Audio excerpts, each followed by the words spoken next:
GTQ 강의를 시작하겠습니다. 포토샵부터 진행을 하게 될 텐데요.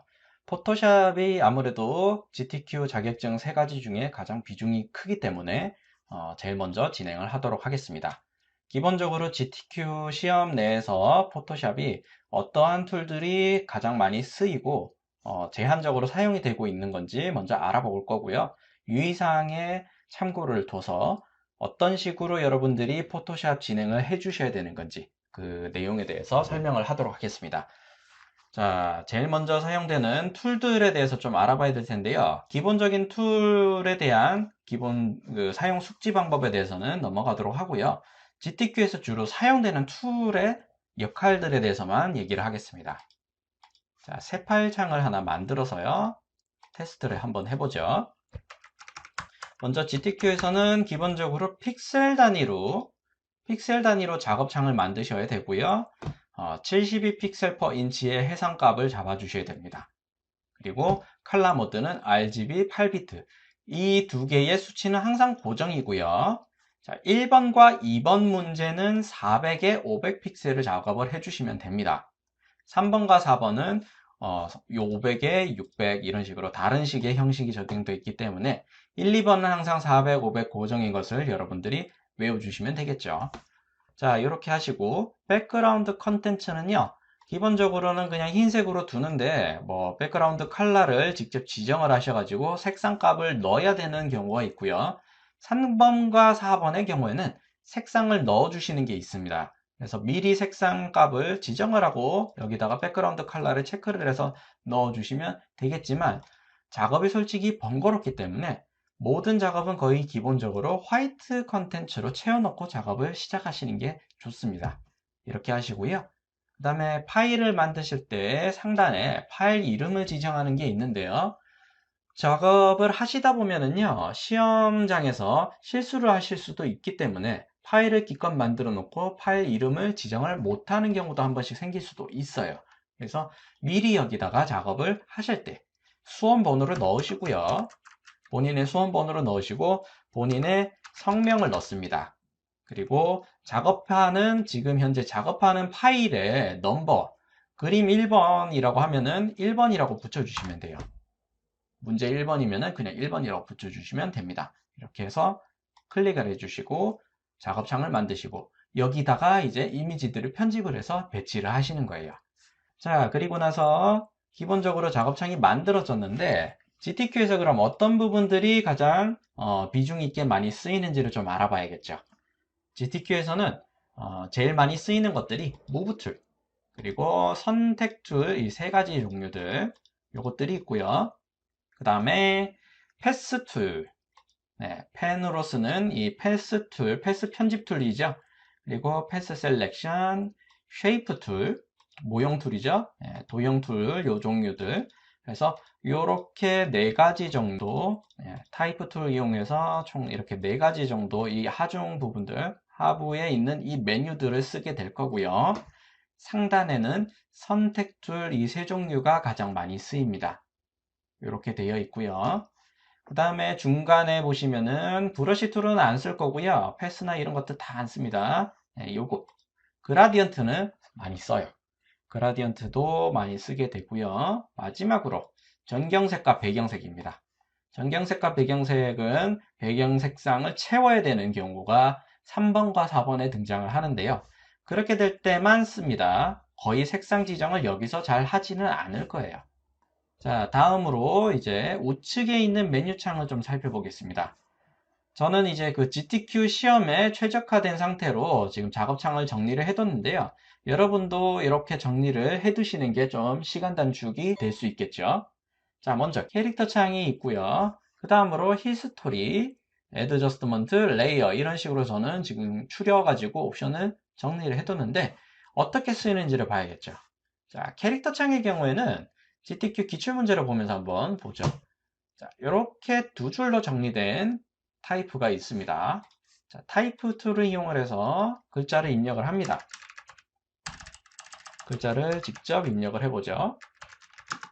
전시회로 새롭게 태어납니다. 이런 식으로 글자가 정리가 되겠죠. 자, 글자를 이렇게 치고 나서 글자를 어떻게 편집하라는 게 문제에 전부 나와 있습니다. 이렇게 문자 효과가 있는데요. 글로벌 전시회로 새롭게 태어납니다. 글자에 도둠 글꼴을 썼고 38 사이즈로 잡았고요. 레이어 스타일은 그라디언트 오버레이를 적용하고 색상 값도 더 놨습니다. 그리고 스트로크 효과와 드랍 섀도우, 레이어 스타일 효과 두 가지를 집어넣은 것을 확인할 수 있어요. 자, 그러면 이거와 마찬가지로 똑같이 맞춰서 작업을 그대로 진행을 해주시면 됩니다. GTQ는 뭐 어떻게 응용을 해라, 알아서 임의적으로 비슷한 글꼴을 찾아라 이런 것이 아니라 모든 글꼴 같은 것들을 정확하게 제시를 해주고 있습니다. 도둠체니까 도둠체를 적용을 해주시면 돼요. 캐릭터 창에서 해당 타이프가 입력된 타이프 레이어가 선택이 되어 있는 상태에서 도둠체를 찾아주시면 돼요. 도둠체니까 디귿에 있겠죠? D열, 네, 도둠. 그리고 레이어 스타일 바로 넘어가고 있고요. 글자 크기만 나와 있으니까 여기서 글자 크기만 바로 대입을 해주시면 되겠죠. 네, 이렇게 글자가 적용이 되고요. 그 다음으로 레이어 스타일이 그라디언트 오브레이, 스토로크, 드랍 섀도우 세 가지를 잡아주고 있는데요. 그대로 적용을 해주시면 됩니다. 레이어 스타일은 레이어 작업창 하단에 있는 FX 아이콘 기호죠. 얘를 클릭을 해서요. 자, 먼저 넣기 쉬운 스트로크부터 간편하게 넣어주시는 게 좋겠죠. 스트로크 옵션 창을 띄우고요.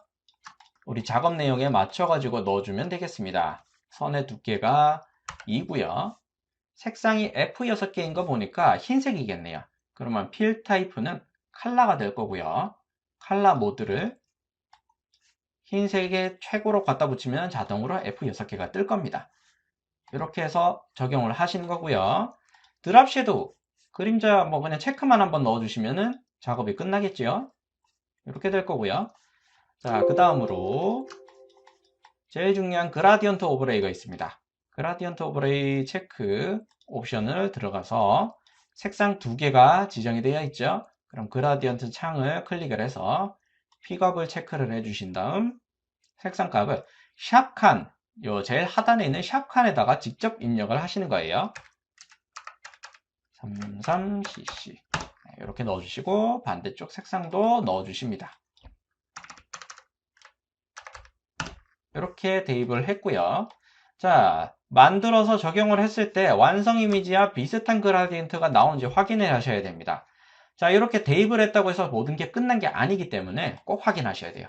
자, 완성 이미지는 왼쪽에서 오른쪽으로 색상이 변화되는 게 보이죠? 저는 어떻게 됐죠? 수직 방향으로 색상이 바뀌었죠. 그러면은 방향을 바꿔줘야 된다는 얘기입니다. 앵글, 요 각도 값이죠? 앵글 창이 그렇게 방향을 지시를 해주는 역할을 하는데 지금 90도로 서 있어요. 그래서 위아래로 색상이 바뀌고 있는 거고요. 완성 이미지에서 제시라는 거는 좌우로 색상이 바뀌게 되기 때문에 눕혀줘야겠죠. 눕혀지는 각도는 수평이라고 생각하시면 되는데 수평은 일반적으로 수학에서 얘기하는 0도죠. 그렇죠? 0도로 하니까 눕혀서 그라디언트가 바뀐 게 보이고요. 자, 그 다음으로 보시면은 색상의 방향이 반대입니다. 반대면 간단하게 해결할 수 있겠죠. 리버스를 체크를 하시면 간단하게 해결이 됩니다. 자, 이렇게 적용을 해주시고요. 글자가 이제 휘어 있는 것들이 보여요. 휘어져 있는 것은 이 작업 지시에는 안 나타납니다. 그럼 어떻게 확인해야 되느냐? 출력 결과물 여기서 확인하셔야 돼요. 글자를 휘어놨네. 휘어놨으면은 타이프 툴을 클릭해 주시면 상단에 웹 텍스트 옵션이 뜹니다. 웹 텍스트 옵션 아이콘을 클릭을 해서 스타일 휘어져 있는 방향이 가운데가 블룩 튀어나와 있으니까 아크겠죠? 그렇죠? 네. 이렇게 맞춰주시고 나서 밴드 값을 조절해주는 정도로 해서 편집이 마무리가 됩니다. GTQ에서는 거의 이 정도 수준으로 편집만 해주시면 돼요. 간혹 가다가 이 줄 간격, 자간 간격들의 옵션이 뭔가 달라가지고 다닥다닥 붙어 있는 상태로 보여지는 경우가 있기는 해요. 이렇게 될 수도 있겠죠. 네. 이런 식으로 세팅이 되어 있는 것들이 보인다면은 이것의 수치를요, 웬만하면은 글자 크기와 동일한 수치로 바꿔주시면 해결이 됩니다. 비슷하게 되죠. 물론 이제 완성 이미지 참고를 해서 간격이 조금 더 벌어져 있구나. 그러면은 수치를 조금 더 올려줘서 엔터를 쳐서 적용을 해가지고 조절을 해주셔야 돼요. 이 정도까지는 편집을 직접 해주셔야 되는 겁니다. 다음으로 이제 히스토리. 히스토리는 이제 다들 아시다시피 기존 작업들의 몇 단계까지 되돌아갈 수 있는지를 확인할 수 있는 창인데, 히스토리 창을 제가 따로 빼놓는 이유는요, CS 포토샵 버전에서는 전 단계로 되돌아가는 게 한두 번밖에 명령이 들어가지가 않아요. 그런 단점 때문에 실수를 해가지고 이전 단계로 좀 많이 돌아가야 되는 경우가 있을 수가 있습니다. 그럴 경우를 대비를 해서 히스토리 창을 제가 따로 빼놓는 거예요. 그래서 여기서 이제 바로 전 단계, 전 단계, 전 단계 직접 클릭을 해가면서 확인을 하면서 되돌아가게 할 수 있게 해서 히스토리 창을 꺼내 놓는 거고요. 그 다음으로 봐야 되는 거는 이제 애드저스트먼트 메뉴 그리고 마스크 메뉴가 있는데, 사실 마스크 메뉴는 이제 레이어 마스크 옵션을 거의 쓰기 때문에 여기는 굳이 볼 거는 없습니다.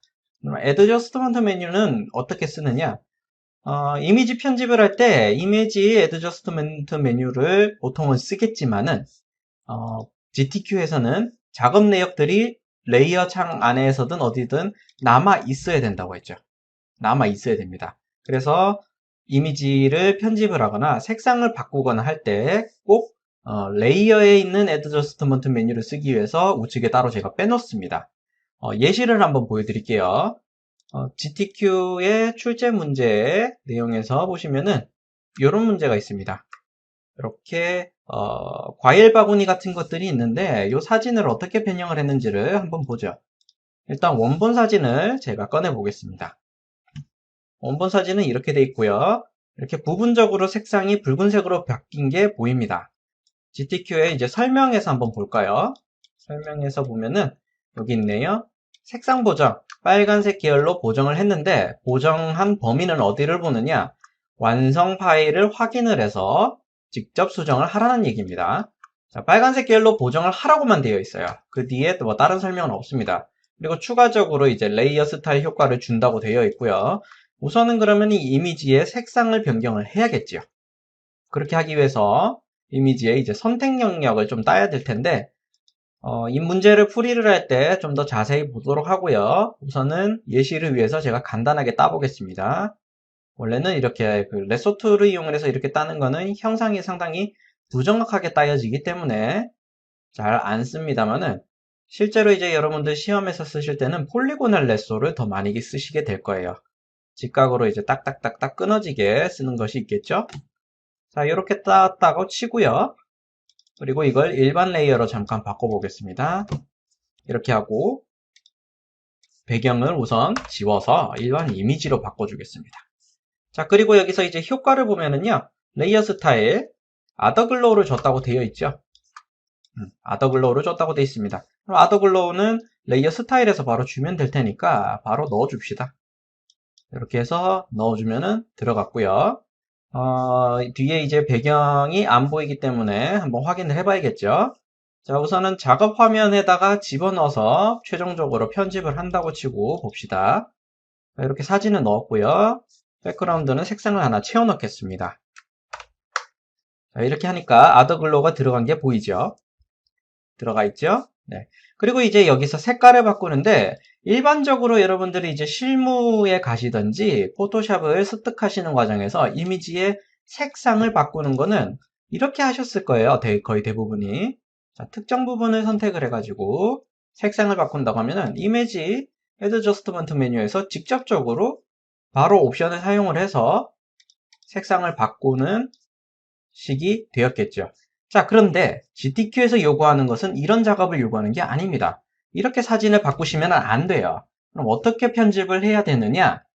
자, 이렇게 레이어 상태에서 작업을 한 것이 흔적이 남아 있어야 되는데 이건 이미지 한 장일 뿐이잖아요. 그래서 레이어 하나인 것고요. 그러면 색깔이 바뀌었다는 것을 어떻게 흔적을 남기느냐? 선택 영역을 만든 다음에 레이어 애드저스트먼트 메뉴를 직접 클릭을 해서 활성화를 시켜줘야 됩니다. 자, 여기서 휴 세츄레이션. 자, 우측에 제가 꺼내놨던 애드저스트먼트 메뉴가 활성화가 된 게 보이죠? 자, 여기서 이제 컬러라이즈 체크를 먼저 해주고 색상이 빠지는 게 확인이 되면은 붉은색 계열로 선택을 하고 세츄레이션, 채도 수치를 올려서 선명한 붉은색으로 바꿔주시면 되겠죠.